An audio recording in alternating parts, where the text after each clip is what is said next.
ଜାତୀୟ ରାଜପଥରେ ପାଣି ଚାଲୁଛି ଆଉ ଲୋକମାନେ ହନ୍ତସନ୍ତ ହେଉଛନ୍ତି। ଖୋର୍ଦ୍ଧା ଜିଲ୍ଲା 57 ନମ୍ବର ଜାତୀୟ ରାଜପଥର ବାଘମାରୀ ବଜାରରେ ବର୍ଷା ପାଣି ଚାଲୁଛି।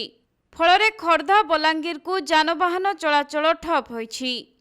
ତେଣୁ ଲୋକମାନେ ବିଭିନ୍ନ ଅସୁବିଧାର ସମ୍ମୁଖୀନ ହେବା ସହ ହନ୍ତସନ୍ତ ହେଉଛନ୍ତି।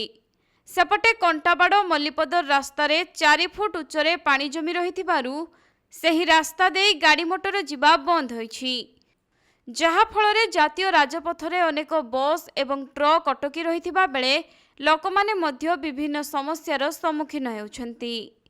ଅନ୍ୟପଟେ ସାରା ରାଜ୍ୟରେ ଜାରି ରହିଛି ପ୍ରବଳ ବର୍ଷା। ଘରୁ ବାହାରିବା ମଧ୍ୟ ଲୋକଙ୍କ ପାଇଁ ମୁସ୍କିଲ ହୋଇପଡ଼ୁଛି। ଆଉ ରାସ୍ତାରେ ଏପରି ପାଣି ଜମି ରହିଥିବା ବେଳେ ଲୋକଙ୍କ ଅସୁବିଧା ଆହୁରି ବଢ଼ିବାରେ ଲାଗିଛି।